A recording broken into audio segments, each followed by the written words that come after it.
Hello, good morning बच्चों। ठीक है, तो हम लोग अब 10th के चैप्टर स्टार्ट करते हैं, है ना। तो सबसे पहला जो हम लोग यहाँ चैप्टर स्टार्ट करने जा रहे हैं, बहुत इंपॉर्टेंट चैप्टर है। हर जगह आपका यूज़ होगा, 10th में, 11th 12th में, हर जगह। मतलब जहाँ भी आप, अगर आप मेडिकल ले रहे हैं तभी भी यूज़ होता है आपका, और नॉर्मल अगर आप मैथ लेंगे तभी भी आपका यूज़ होगा। बोर्ड में तो इसका बहुत अच्छा पार्ट है। ठीक है, तो हम लोग अब क्या करेंगे, 10th का पूरा एक बनाएंगे, पूरे चैप्टर्स का प्लेलिस्ट बनाएंगे जिसपे सारे चैप्टर क्या करेंगे, हम लोग कवर करेंगे। ठीक है, तो जो सबसे पहला चैप्टर हम लोग स्टार्ट करने जा रहे हैं, चैप्टर का नाम है pair of linear equations in two variables. ठीक है, तो बेसिकली ये वाले चैप्टर को हम लोग स्टार्ट करेंगे। आप लोगों ने बेसिकली लीनियर इक्वेशन के बारे में क्लास 9th में पढ़ा है। ठीक है, तो सबसे पहले हम लोग देखते हैं, पेयर की तो बाद में बात करेंगे, सबसे पहले लीनियर इक्वेशंस की बात करते हैं। किसकी बात करते हैं? Linear equation. ठीक है, तो लीनियर इक्वेशन बेसिकली क्या होता है? A X plus B Y plus C is equal to 0। ठीक है, अब ये जो इक्वेशन है, ये जो इक्वेशन है, इसको हम लोग क्या बोलते हैं? Linear equation in two variables. ठीक है, बेसिकली क्या है यहां पे आपका? Linear equation in two variable. हमारा यहां पे वेरिएबल सबसे पहले, और साथ में यहां पे एक कंडीशन और होती है, A comma B comma C को कांस्टेंट होना पड़ेगा। क्या होना पड़ेगा? A comma B comma C को constant, and A comma B can not be equal to 0। मतलब आपका जो कोफिशिएंट है, बेसिकली यहां पे जो ए है, ए बी किस क्या है? Coefficient of X and Y respectively. ठीक है, बेसिकली क्या है? ये लोग कोफिशिएंट है किसके? एक्स और वाई के कोफिशिएंट दे रखे हैं हम लोगों को। ठीक है, तो यहां पे आप लोगों को ये समझ में आ गया होगा कि लीनियर इक्वेशन का मतलब क्या है। अब लीनियर इक्वेशन में ये समझ में आ गया कि A X plus B Y plus C is equal to 0 वाली जो ऐसी भी इक्वेशंस आएंगे उसको हम लोग बोलेंगे linear equation in two variable. अब इसके लिए कुछ कंडीशंस है, जैसे क्या कंडीशन है कि ए बी सी को आपका कांस्टेंट होना पड़ेगा। इसमें साथ में ये भी है कि ए कॉमा बी वो 0 नहीं हो सकता है। अगर मान लो आपका ए 0 हो गया तो केवल ये सिंगल वेरिएबल में इक्वेशन बचेगा, या आपका बी 0 हो गया तभी भी ये क्या बचेगा? सिंगल वेरिएबल में आपका इक्वेशन बचेगा। ठीक है, अब एग्जाम्पल की बात कर लेते हैं एक समय के लिए। अगर मैं एग्जाम्पल की बात करूंगा, जैसे 3x plus 4y plus 5 is equal to 0, ये क्या है आप लोगों का यहां पे? Linear equation in two variable example है बेसिकली देखा जाए। यहां पे अगर मैं कोफिशिएंट ऑफ x बात करूं तो कितना है? 3। कोफिशिएंट ऑफ y बात करूं तो कितना है? 4। और ये 5, जो ये 5 इसको हम लोग बोलते हैं कांस्टेंट टर्म। इसको क्या बोलते हैं? इसको हम लोग कांस्टेंट टर्म बोलते हैं। और ये 3 क्या है हम लोगों का? 3 क्या है हम लोगों का? बेसिकली कोफिशिएंट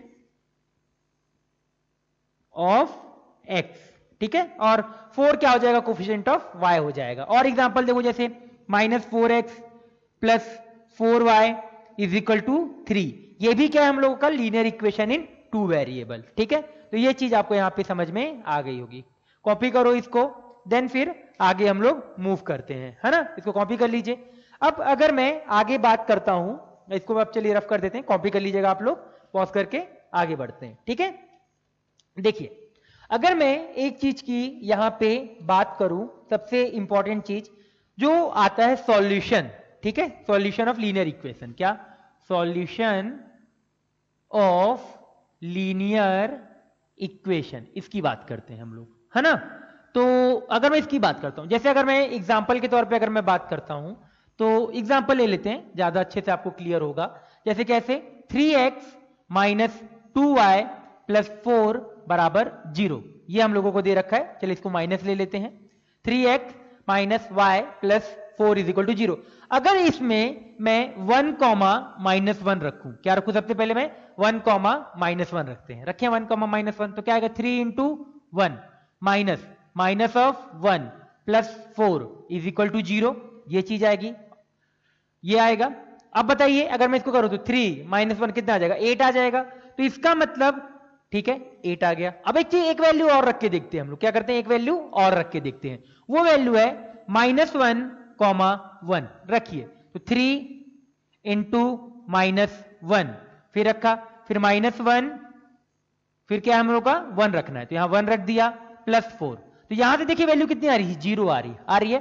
तो ऐसे पॉइंट्स अगर उसको हम लोग इक्वेशन में रखें तो अगर वो 0 हो जा रहा है तो उसको हम लोग क्या बोलेंगे, सॉल्यूशन बोलेंगे। ठीक है, तो इस केस में क्या है हमारा -1, 1 will be the solution of 3x -y + 4 बराबर 0। जो 1, -1 है वो हम लोगों का सॉल्यूशन ये नहीं होगा, ये वाला पॉइंट, ये विल नॉट बी सॉल्यूशन। ठीक है, will not be solution of 3x -y + 4 बराबर 0। तो आपको सॉल्यूशन का मतलब समझ में आ गया क्या, कि कोई पॉइंट दे रखा रहेगा, उसको आप जो हमारा लीनियर इक्वेशन है, ये जैसे ये 2 वेरिएबल में है ना, इस पे आप लोग रखिए। अगर आप जैसे ही रखेंगे, अगर मान लीजिए वो आपका वहां पे 0 हो गया, क्या हो गया, मान लीजिए आपका वो 0 हो गया, तो उस पॉइंट को हम लोग क्या बोलेंगे कि वो सॉल्यूशन है। और अगर नहीं हुआ तो हम लोगों का सॉल्यूशन नहीं होगा। ठीक है, अब बात करते हैं लीनियर। अब बेसिकली लीनियर इक्वेशन की हम लोगों ने बात कर लिया, सॉल्यूशन की बात कर लिया, अब पेयर की बात करते हैं। ठीक है, तो बेसिकली अगर ऐसे लिखा है a1x + a2y + a1x + b1 + c1 बराबर 0, a2x + b2y + c2 बराबर 0। ठीक है, ये लिख के रखा है। अब पेयर का मतलब क्या होता है, पेयर बेसिकली दो है ना, तो अगर यहां पे दो लीनियर इक्वेशन को मैं साथ में लिख दूं, है ना, और साथ में यहां सारी कंडीशन दे रखी है, कंडीशन भी लिख देते हैं कि a1 b1 c1 a2 b2 c2 constant है आपके। कांस्टेंट मतलब क्या, 1 2 3 4 या -1 -2 4/5 ये सब आएंगे। And also a1 a2 b1 b2 not equal to 0। ठीक है, ये इंपॉर्टेंट है, तो ये चीज याद रखेंगे। बेसिकली इन दोनों इक्वेशन को हम लोग क्या बोलेंगे, pair of linear equations in 2 variables.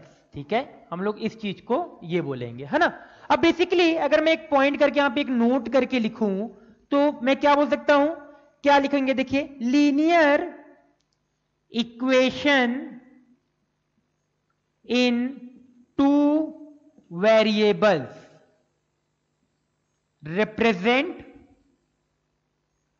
A straight line. ये आप लोगों को पता है, 9th क्लास में ये वाली चीज आप लोगों ने पढ़ी है, तभी भी मैं इस पॉइंट को रिवाइज करा रहा हूं कि कोई भी जो एक इक्वेशन होता है, जो भी एक, जैसे केवल मैं इस वाले इक्वेशन की बात करूं, जैसे एग्जांपल के तौर पे अगर मैं बात करता हूं 3x + 4y बराबर 5, तो ये बेसिकली क्या है हम लोगों का, लीनियर इक्वेशन इन 2 वेरिएबल है। बट साथ में ये क्या रिप्रेजेंट करता है, एक स्ट्रेट लाइन को रिप्रेजेंट करता है। ठीक है, तो ये चीज आप लोग याद रखिएगा, है ना। तो ये का आपको क्लियर हो गया होगा। अब मैं इधर वाले पार्ट को रफ कर देता हूं।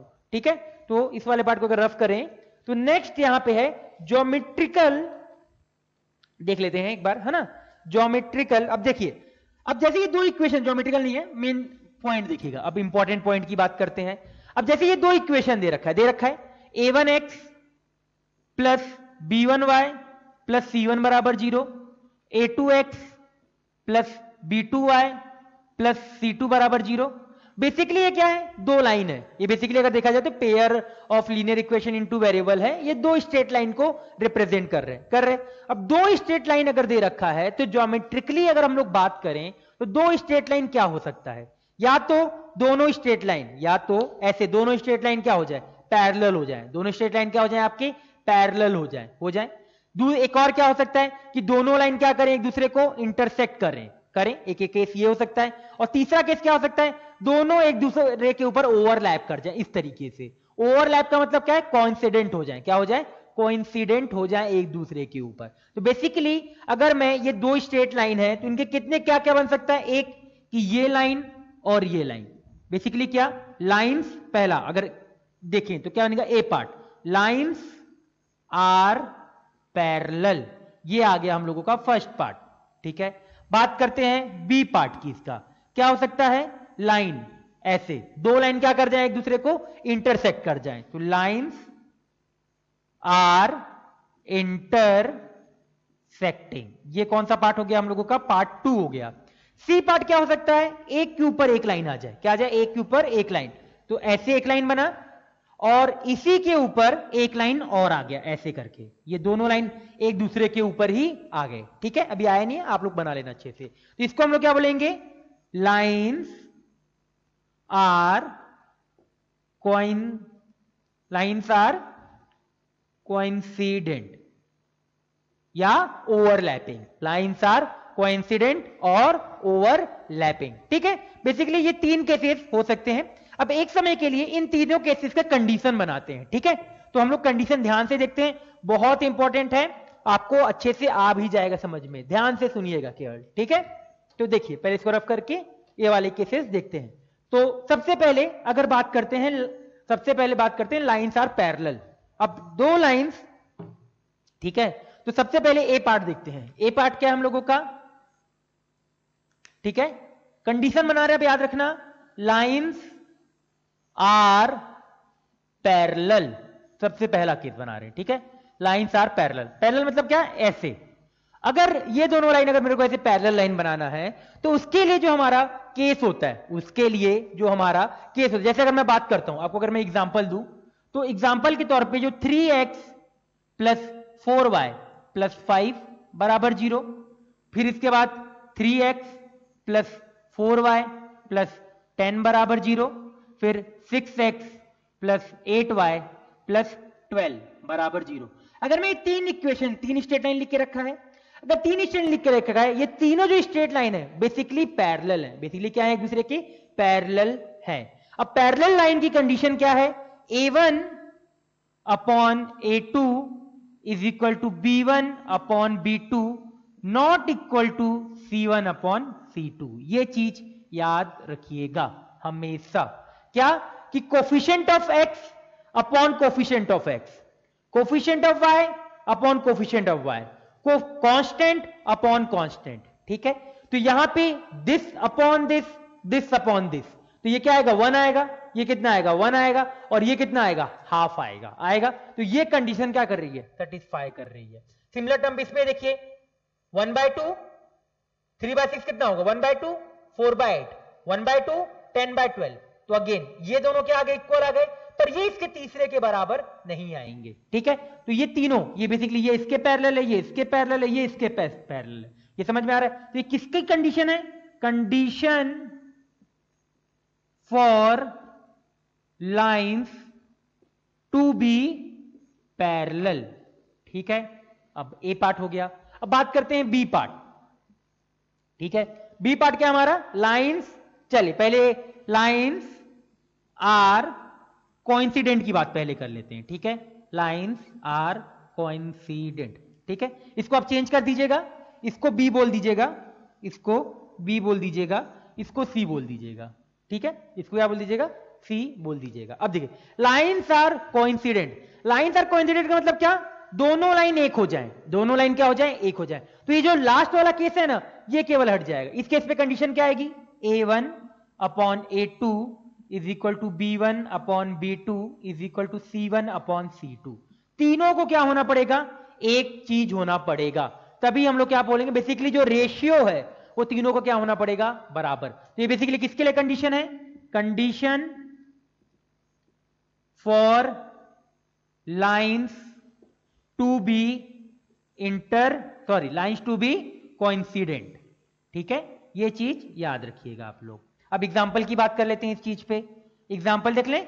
एग्जाम्पल क्या आएगा हमारा, देखा जाए तो 3x प्लस 6y प्लस 8 बराबर 0, यहां से 6x प्लस 12y प्लस 16 बराबर 0। अब देखिए रेशियो, देखिए अगर यहां पे अगर मैं रेशियो निकालने जाऊं तो क्या आएगा, 3/6, 6/12, 8/16। देखिए half half half, condition satisfy कर रही, इसका मतलब ये दो जो लाइन होंगे वो क्या होंगे, कोइंसिडेंट लाइन होंगे। समझ में आ गया होगा। अब बात करते हैं लास्ट सी पार्ट की, ठीक है। तो सी पार्ट का सब बहुत इजी कंडीशन है, सी पार्ट का एक बार देख लेते हैं। देखिए सी पार्ट को एक बार ध्यान से देखिएगा, ठीक है। सी पार्ट का कंडीशन क्या है हम लोगों का, सी लाइंस आर इंटरसेक्टिंग, ठीक है, लाइंस आर इंटरसेक्टिंग। अब लाइंस आर इंटरसेक्टिंग मतलब कैसा केस होगा, इस तरीके से ऐसे करके। अब दो लाइन कभी भी इंटरसेक्टिंग कब होगा, उसके लिए a1 upon a2 not equal to b1 upon b2, केवल बस यही कंडीशन है, केवल यही कंडीशन है। ये क्या किसके लिए कंडीशन है, condition for lines to be non inter lines to be intersecting, non तो उल्टा हो जाएगा, इंटरसेक्टिंग, ठीक है। एग्जाम्पल के तौर पे अगर मैं बात करता हूं तो 3x plus 7y plus equal to 10, 4x plus 3y is equal to 7। ये जो दो लाइन मैंने लिखा है, अब देखिए यहां पे 3 upon 4 not equal to 7 upon 3, तो ये क्या है, तो ये दोनों लाइंस जो दे रखे हैं ये क्या हो जाएंगे हमारे, लाइंस आर इंटरसेक्टिंग, ठीक है। तो ये वाला पार्ट यहां पे हुआ। अब इसके आगे हम लोग अब एक दो क्वेश्चन देखते हैं, जो थ्योरेटिकल वाला जो आपका एक्सरसाइज है वो कैसे सॉल्व करना है, पहला एक्सरसाइज। उसके लिए पहले हम लोग एक दो क्वेश्चन, ये मैंने एक्स्ट्रा पढ़ाया है, ये अभी कहीं पे भी आपका मेंशन नहीं है, ठीक है, अभी अभी कहीं पे मेंशन नहीं है, तभी भी स्टार्टिंग में अगर हम लोग पढ़ते आ रहे हैं, ये सारी कंडीशन देख रहे हैं। थोड़े से छोटे से एग्जांपल है, उस एग्जांपल को देखते हैं हम लोग, देन आगे बढ़ते हैं फिर, ठीक है। तो मैं क्वेश्चन लिख लेता हूं एक समय के लिए। ओके, मैंने दो क्वेश्चन बोर्ड पे नोट डाउन कर दिया है ना। तो अब ये दो क्वेश्चन हम लोग देखते हैं कि क्या एक्चुअल में क्वेश्चन है और कैसे इनको सॉल्व करना है, ठीक है। तो अगर मैं एग्जाम्पल नंबर, बेसिकली आपकी बुक में लिखा हुआ है, दो एग्जाम्पल लिखा है, तो मैंने वैसे ही उसी तरीके से लिखा है, example number 2, example number 3। Example number 1 में कुछ था नहीं तो मैंने उसको लिखा नहीं, है ना। अब क्या है, बेसिकली ये वर्ड प्रॉब्लम है, क्या हमारे वर्ड प्रॉब्लम है। वर्ड में आपको दे रखा है, उसको हम लोगों को क्या करना है, मैथमेटिकली लेके आना है ना, अलजेब्रिकली देखो बोल के रखा है, ये अलजेब्रिकली लेके आना है, ठीक है। एंड देन फिर इसको ग्राफिकली भी रिप्रेजेंट करना है, तो वो काम करते हैं, ठीक है। तो देखिए दो लोग हैं, एक रोमिला है और एक कौन है, सोनाली है ना। नाम लिख के रखा है, नाम से कोई मतलब है नहीं, कुछ भी नाम हो हमको क्या करना है, ठीक है। तो ये दोनों कोई फ्रेंड होंगे, उन्होंने क्या किया, तो कोई पेंसिल कर रहा है, क्या किया, पेंसिल्स एंड इरेजर्स ये बाय किए हैं, ठीक है। तो एक काम करते हैं, ले लेते हैं, let cost of one pencil is X, तो cost of one eraser is Y, ये मान लिया मैंने, ये मैंने एज्यूम कर लिया, ठीक है। तो जैसे ही मैंने एज्यूम किया, तो पहले वाला केस का क्या है हम लोगों का, कि पहले वाले ने क्या किया, दो पेंसिल बाय किए, तो कितना हो जाएगा 2x प्लस फिर कितने बाय किए 3 eraser 3y is equal to 9, एक ये आ जाएगा हम लोगों को। अब दूसरी फ्रेंड ने क्या किया, ये किसकी वजह से आया हम लोगों का, रोमिला की वजह से। अब सोनाली की वजह से देख लेते हैं क्या आएगा, बताओ सोनाली की वजह से 4 पेंसिल, तो 4x प्लस यहां क्या आ जाएगा आपका, और कितने 6 इरेजर 6y बराबर कितना आ जाएगा आपका, यहां से 18 आ जाएगा। तो भाई दिख रहा है हम लोगों को कि ये दो इक्वेशन हम लोगों को मिल गया। ये बेसिकली किसके फॉर्म में हो गए, अलजेब्रिक फॉर्म में हो गए। कौन से फॉर्म में, अलजेब्रिकली फॉर्म। अब ग्राफिकली इसको ड्रॉ करते हैं, ग्राफिकली एक बार ड्रॉ करके देखें। तो ग्राफिकली ड्रॉ करने का मैं आपको तरीका बताता हूं कैसे ड्रॉ करना है। 2-3 तरीके हैं ड्रॉ करने के, जिस तरीके से आपको अच्छा लगे उस तरीके से आप ड्रॉ कर सकते हो, ठीक है। तो सबसे पहले हम लोगों को बनाना पड़ता है बॉक्सेस, कैसे बनाएंगे, अब ये देखिए पहले वाले के लिए बनाते हैं सबसे पहले, है ना। क्योंकि स्ट्रेट लाइन ड्रॉ करना है ना, बेसिकली क्या रिप्रेजेंट करता है, ये स्ट्रेट लाइन रिप्रेजेंट करता है। तो इसके लिए हम लोग क्या करते हैं, बॉक्स बनाने के समय के लिए, तो मैंने क्या किया, एक्स और वाई की वैल्यू ली। याद रखिए स्ट्रेट लाइन बनाने के लिए कितने पॉइंट की रिक्वायरमेंट होती है, 2 पॉइंट की रिक्वायरमेंट होती है। जैसी 2 पॉइंट बना दीजिएगा आपको मिल जाएगा, तो एक्स वाई। तो बेस्ट पॉइंट होता है एक्स की वैल्यू एक 0 ले लो, तो अगर आप यहाँ पे एक्स की वैल्यू 0 डालोगे तो 2 × 0 कितना हो जाएगा 0, तो 3y बराबर 9, 3y बराबर क्या हो जाएगा 9, तो y बराबर क्या आ जाएगा 3। रख के देख लीजिए कैसे मैंने बताया, 2 इंटू 0 प्लस 3 इंटू वाई बराबर 9, तो y बराबर 3, यही आएगा। तो ये क्या आ गया 0,3, यही आएगा। अब क्या करिए y0 रख लीजिए, तो जैसे ही y0 रखिएगा तो क्या आएगा 2x, 2 into x plus 3 into 0 बराबर 9, तो x बराबर कितना आ जाएगा 9/2। तो हम लोगों को 2 पॉइंट मिल गए। क्या क्या पॉइंट आया, एक y0, तो x की वैल्यू कितनी है 9/2, यही आएगा। अब देखिए यहां पे ड्रॉ करके देख लेते हैं, ये मान लेते हैं 1 होगा, ये 2 3 4 5, ऐसे इधर ही 1 2 3 4 5, है ना, यही काम का है, इधर का काम का है नहीं तो ऐसे ही रखते हैं। अब देखिए x की वैल्यू 0, y की वैल्यू 3, तो x की वैल्यू 0, y की वैल्यू 3, एक पॉइंट ये आएगा। फिर क्या x की वैल्यू 9/2, तो 9/2 कहीं यहाँ पे बीच पे आएगा क्योंकि 4 और 5 के बीच पे, और y की वैल्यू 0 यहाँ आ गया। तो इसको ज्वाइन कर दो, तो जैसे ही ज्वाइन करोगे तो ये हमारा एक स्ट्रेट लाइन मिल जाएगा। ये स्ट्रेट लाइन बनानी है, आप लोग अच्छे से स्ट्रेट लाइन बना लीजिएगा। तो ये किसकी इक्वेशन हो गई 2x plus 3y is equal to 9, यही आएगा। अब दूसरे वाले को भी देख लेते हैं, दूसरे वाले का भी बना लेते हैं, ये वाले का भी तो बनाओ। तो यहां पे भी ऐसी मैंने बॉक्स बना लिया एक, क्या बॉक्स आएगा बताओ x y। अब x की वैल्यू यहाँ पे 0 डालो, x की वैल्यू जैसे यहाँ 0 डालोगे तो y की वैल्यू दिख रहा है 3 आएगा, तो 0,3 आ गया। फिर वैसी y की वैल्यू 0 डालो, तो y 0 डालोगे तो अगेन x कितना आ जाएगा 9/2। तो हमको ये पता चला कि दोनों लाइन, अब मैं इसी के ऊपर ब्लैक लाइन से एक को ब्लू से ड्रॉ कर दिया, दूसरे को ब्लैक से ड्रॉ कर दिया, दोनों लाइन क्या है एक ही के ऊपर आ रहे हैं। तो ये कौन सा, अगर मैं देखूं तो इसको क्या लिख दिया जाएगा, इक्वेशन लिख दो 4x प्लस 6y बराबर 18 आएगा। और बेसिकली अब ये दोनों लाइन क्या हो गए, ये जो दोनों लाइन है ये क्या है हम लोगों के कोइंसिडेंट लाइंस, कोइंसिडेंट लाइंस।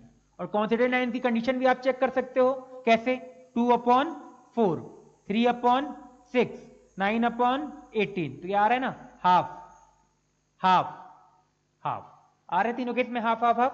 तो बेसिकली कंडीशन में किसकी होती है कोइंसिडेंट लाइंस की होती है, और वो कोइंसिडेंट लाइन आया भी। तो हम लोगों ने जो कंडीशन था उससे भी प्रूफ कर दिया और ग्राफिकली भी प्रूफ करके दिखा दिया, ठीक है। तो ये हो गया हम लोगों का question number, sorry example number 2। अब बात करते हैं एग्जाम्पल नंबर 3 की, इसको आप लोग लिख लीजिएगा एग्जाम्पल नंबर 3। देखिए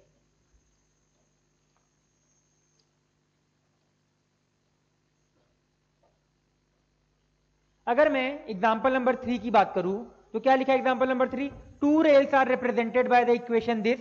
ये दो इक्वेशन है, तो दो इक्वेशन अलग से लिख लेते हैं हम लोग। क्या क्या इक्वेशन है, x plus 2y is equal to 4, 4 को मैं राइट साइड ले गया तो माइनस को उधर प्लस हो जाएगा, 2x plus 4y is equal to 12, यही आएगा। अगेन ग्राफिकली ड्रॉ करना है तो ग्राफिकली आप ड्रॉ कर लेते हैं, चलिए। तो ये मैंने ऐसे ड्रॉ किया और एक लाइन और ड्रॉ कर दिया, चलिए कर लेते हैं। तो ये वाला लेते हैं सबसे पहले, तो इसका ड्रॉ करते हैं बॉक्स, ड्रॉ करो बॉक्स।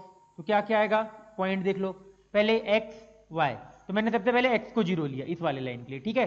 तो अगर x 0 लोगे तो यहाँ 0 रख दो, तो y की वैल्यू कितनी आ जाएगी आपकी 2 आ जाएगी, 4 डिवाइडेड बाई 2 2 आ जाएगा। अब y की 0 रख दो एक बार वैल्यू, तो जैसे ही अगर यहाँ पे y 0 रख दिया तो x कितना आएगा 4 आ जाएगा। फिल कर दो, तो x 0 y 2 y 0 x 4, तो हमारा बना लेते हैं अगेन 1 2 3 4 5 1 2 3 4 5, यही आएगा। तो बना लो भाई 0,2, तो 0,2 यहां पे आएगा, फिर 4,0 यहां पे आएगा, ठीक है, यही आएगा ना। हाँ बिल्कुल, ड्रॉ कर लो, इन दोनों को ज्वाइन कर लेते हैं। तो ऐसे ज्वाइन करोगे तो ये ऐसे आ जाएगा। ये किसकी लाइन की इक्वेशन है, x plus 2y is equal to 4 की इक्वेशन है, ठीक है। अब ब्लू मार्कर से मैं इसके लिए लिखता हूं, तो इसके लिए मैंने लिखना चालू किया, तो इसके लिए भी ऐसी बॉक्स बना लेते हैं। तो क्या क्या बॉक्स बनेगा, बना लो x y। अब क्या करो, एक बार x की वैल्यू 0 रखो, जैसे अगर x की वैल्यू आपने यहाँ पे 0 रखी x की वैल्यू 0, तो x बराबर 0 रख दिया। तो अगर x 0 रखोगे तो y कितना आ रहा है 3 आ रहा है, दिख रहा है x बराबर 0 y बराबर 3। अब एक काम करिए, y 0 रखिए एक बार। y अगर आपने 0 रखा है यहाँ पे तो x कितना आ रहा है, 6 आ रहा है, तो भर दो। तो 0 3 0 6, तो हम लोगों ने 5 तक बनाया है, छठा भी बना लेते हैं, तो ये आ जाएगा हम लोगों का 6 वाला, यहाँ पे 6 आ जाएगा, ठीक है। और यहाँ पे 3, तो दिख रहा है अगर मैं इसको ऐसे ड्रॉ करूं, कैसे, क्योंकि कहाँ जाना है, एक लाइन तो एक पॉइंट तो यहाँ पे है और एक पॉइंट यहाँ पे है, अगर मैं दोनों को ड्रॉ करूं तो बेसिकली क्या आ जाएंगे, ये दोनों पैरेलल लाइन है, क्या है दोनों पैरेलल लाइन। तो इसको ड्रॉ कर दीजिए ऐसे करके, तो ये ऐसे करके जाएगा, तो ये दोनों लाइन क्या है, ये ऐसे पैरेलल है, ये क्या है बेसिकली लाइंस आर पैरेलल, ठीक है। तो ये हम लोगों का हो गया। अब उसको इक्वेशन भी लिख देते हैं इसका, तो इक्वेशन क्या होगा, 2x + 4y = 12। तो हम लोगों को दिख रहा है कि दोनों लाइंस क्या है, पैरेलल है। पैरेलल का मतलब क्या, कहीं भी इंटरसेक्ट नहीं करेंगे, ठीक है। तो ये हम लोगों ने इसके 2 एग्जांपल कर लिए। अब इसके बाद आप लोग क्या करिएगा, इसका जो एक्सरसाइज है पहला वाला वो कंप्लीट कर लीजिएगा, ठीक है। एक्सरसाइज 1 कंप्लीट करिएगा एंड देन मुझे उसका फोटो भेजिएगा, तो मैं फिर चेक करूंगा, ठीक है। चलिए, तो अब इसके बाद एक दो रिमार्क देख लेते हैं, नोट करके देख लेते हैं, ठीक है। तो अब कभी भी आप लोग नोट या रिमार्क, आपको जो लिखना है वो लिख लीजिए। तो नोट या रिमार्क लिख लीजिए, नोट, ठीक है। पहला, पैरेलल लाइन, ये लिखा है हमने, फिर लिख रहे एक बार, will never intersect, parallel line will never intersect each other, so number of solution is 0। आपने अभी देखा भी कि जब दो पैरेलल लाइन थे वो दोनों को इंटरसेक्ट नहीं कर रहे थे, अगर दोनों इंटरसेक्ट नहीं कर रहे थे तो इसका मतलब क्या होगा, कोई भी सॉल्यूशन नहीं आएगा। Second, intersecting line will